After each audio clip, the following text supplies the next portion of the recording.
esta cantidad de carteles, de afiches que se van amontonando. En general la gente pasa y mira el último, el que está pegado encima.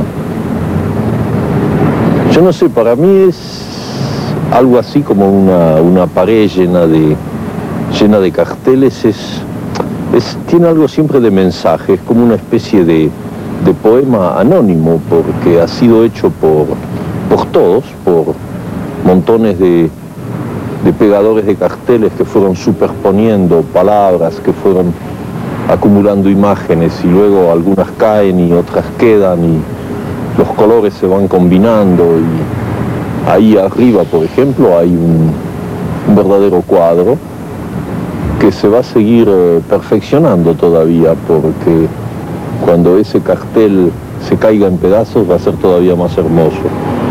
Pero este tipo de cosas lo que me da a mí, lo que siempre me dio cuando yo aprendí lo que es caminar verdaderamente y perderse en una ciudad, es sobre todo signos. Además de eso que yo llamo el poema anónimo, por darle un nombre, es que ese poema tiene un sentido, hay palabras, hay cosas que continuamente te echan hacia adelante o te echan hacia atrás. Por ejemplo, aquí, por pura casualidad, ese cartel de ahí, Dillinger. Bueno, Dillinger para mí es irme inmediatamente 30 o 35 años atrás, en Buenos Aires, cuando en los diarios se hablaba todo el tiempo del verdadero Dillinger, no de este actor que lo representa ahora, de aquel que era el enemigo público número uno en Estados Unidos y que se lo buscaba por todos lados. Ahora, eso crea como una especie de coágulo, porque ahora yo sigo caminando, andando, pero creo que durante mucho rato voy a estar viviendo todavía 30 años atrás, lo cual supone todo un juego de recuerdos, de sentimientos. Vos ves la cruz del sur y respirás el verano con su olor a duraznos y caminas de noche, mi pequeño fantasma silencioso, por ese Buenos Aires, por ese siempre mismo Buenos Aires. Extraño la cruz del sur, cuando la semilla se alzara en la cabeza para beber tu vino negro medianoche. Y extraño las esquinas por almacenes, dormilones, donde el perfume de la yerba tiembla en la piel del aire. Extraño tu voz, tu caminar conmigo por la ciudad. Comprender que eso está siempre allá, como un bolsillo donde a cada rato la mano busca una moneda, el peine, llaves, la mano infatigable de una oscura memoria que recuenta sus muertos. La cruz del sur, el mate amargo y las voces de amigos usándose con otro. Me duele un tiempo amargo, lleno de perros y desgracia, la agazapada convicción de que volver es vano. Comprender que un mar es más que un mar, que la muerte se viste en distancia para llegar de poco lenta, interminable. Como una melodía que se resuelve al fin en humo de silencio. Bienvenidos, es el 12 de febrero del 2014 y se cumplen 30 años de la muerte de Julio Cortázar. Y frente a su tumba y la de Carol Dunlop vamos a iniciar un programa dedicado a un hombre absolutamente transformador en las generaciones de lectores de la Argentina y de buena parte del mundo. Un hombre que tiene que ver con la política, con Buenos Aires, con la Argentina, con París, que puso un puente extraordinario desde lo literario, pero también en otros aspectos de la vida, entre dos capitales que sienten una absoluta atracción una por la otra, París y Buenos Aires.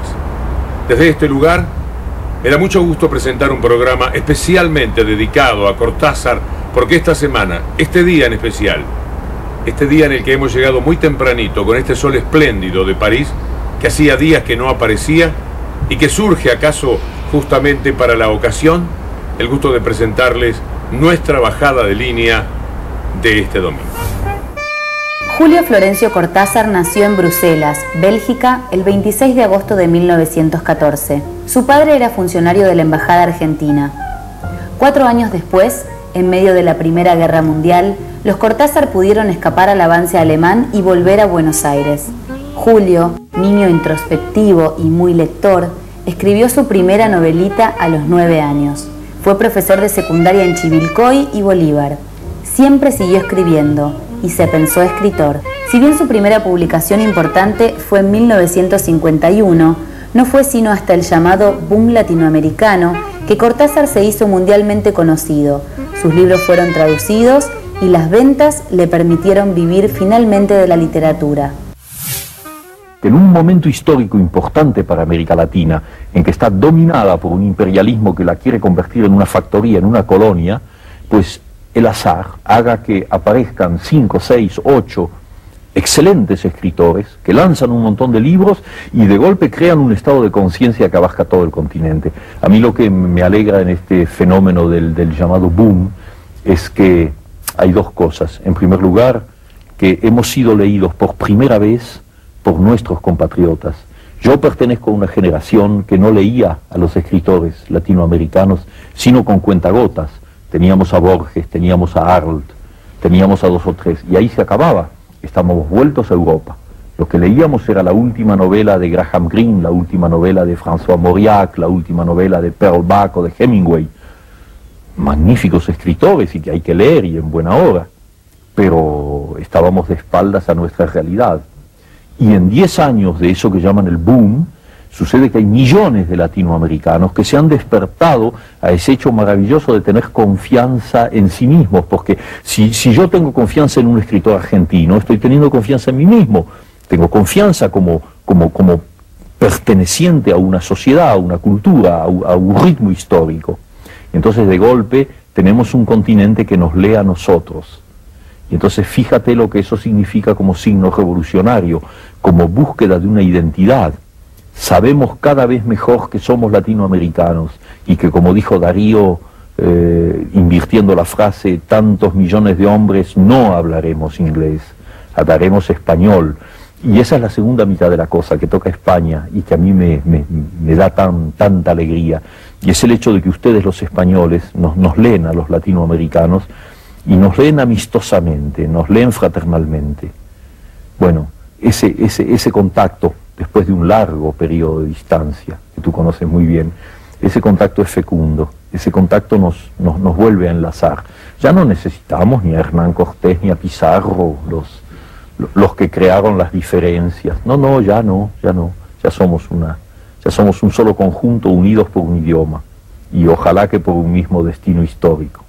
Del boom latinoamericano me hace acordar un poco a la Nouvelle Vague, en el sentido que Godard alguna vez dijo que la fuerza y la capacidad de influencia que había tenido la Nouvelle Vague había surgido menos por el hecho de que cada uno de ellos hiciera una obra independiente, sino por el hecho de que estaban todos comunicados entre sí y discutían mucho entre sí. Me parece que eso se da con el boom latinoamericano, ¿no? Donoso, Cortázar, Cabrera Infante, García Márquez, Vargas Llosa, Álvaro Mutis, toda esta gente, era gente que además de dedicarse a escribir, hablaba entre sí, en el sentido que discutía y compartían lo que estaban haciendo.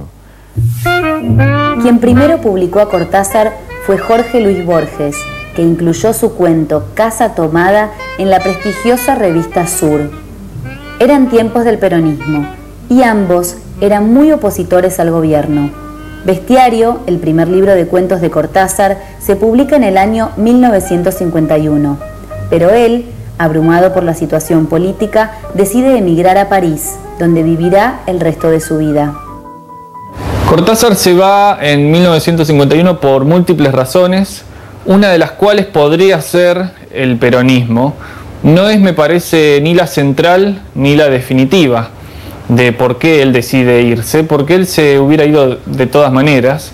Era su vocación vivir en París, lo era desde joven y había sido su formación así. Él se había criado en un ambiente en el que Europa era la Meca y él lo admitió toda su vida eso, pero con el peronismo es verdad que tenía una relación de distancia y de rechazo por momentos. Hay algunos cuentos en particular que muestran un gorilismo, para usar una palabra muy en uso, bastante evidente, cosa que él ha admitido y que ha incluso hecho una autocrítica de eso. Por ejemplo, ahí está lo de esos hermanos expulsados de su casa, es casa tomada. Hubo un tiempo en que se dijo que ese cuento, que es un cuento muy breve y profundamente intenso, era un cuento que quería ser como una alegoría del peronismo y de la situación argentina. ¿Es cierto o es una atribución de la calle? Sí. No, es absolutamente cierto, sí, y fue para mí una sorpresa enterarme de que existía esa versión. Fue quizá la primera vez en que yo descubrí una cosa que es muy bella en el fondo, y es la posibilidad de la múltiple lectura de un texto. O sea, descubrir que hay lectores que te siguen como escritor, que se interesan en lo que tú haces y que al mismo tiempo están leyendo tus cuentos o tus novelas desde una perspectiva totalmente diferente de la mía en el momento de escribirlas y que tienen una segunda o una tercera interpretación. Mi interpretación de ese cuento, te la puedo decir y ha sido dicho ya en otras entrevistas, eso es el resultado de una pesadilla. Yo soñé ese cuento, solo que no estaban los hermanos, había una sola persona que era yo, y me desplaza, algo que no se podía identificar me desplazaba poco a poco a lo largo de las habitaciones de una casa hasta echarme a la calle. Es decir, que había esa sensación que tienes en las pesadillas, en que es el espanto total, sin que nada se defina, es simplemente el miedo en estado puro. Algo espantoso va a suceder un segundo después, y a veces por suerte te despiertas, casi siempre te despiertas antes de que eso se produzca. Bueno, en ese caso era lo mismo, había una cosa espantosa que avanzaba, indefinible, se traducía por ruidos, una sensación de amenaza que avanzaban así, entonces yo me iba creando barricadas. Retrocediendo y cerrando puertas. Exactamente, hasta que la última puerta era la de la calle. Y en ese momento me desperté, antes de salir a la calle, me desperté. Y me acuerdo muy bien que inmediatamente me fui a la máquina de escribir y escribí el cuento de una sentada.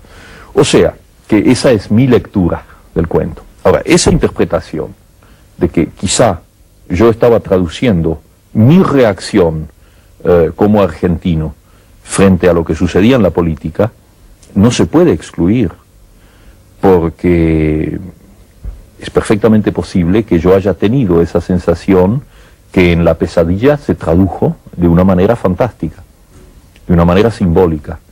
Entonces a mí me parece válido como posible explicación, no es la mía. Antes de quedarse aquí para siempre, en Montparnasse, Julio Cortázar llegó a París 34 años antes, en los años 50, años del peronismo. No lo veía bien el peronismo. Él y sus amigos, sobre todo aquellos intelectuales con los que se juntaba muchas veces a tomar café en la calle Florida y otros sitios de la Buenos Aires entrañable de entonces, veían a esa turba como algo que les mortificaba. Mucho cambió este punto de vista de Cortázar respecto al peronismo. ¿Acaso influido por la Revolución Cubana, por la de Nicaragua? Se acostumbró a esas masas, a esas expresiones de pueblo, y su mirada del peronismo tuvo un cambio bastante radical. Estábamos en pleno peronismo y naturalmente tanto el grupo de Sur como en principio toda la inteligencia burguesa o pequeño burguesa y liberal argentina era antiperonista, resueltamente antiperonista. Del lado del peronismo había muy pocos artistas y muy pocos escritores. Entre los escritores estaba Leopoldo Marechal.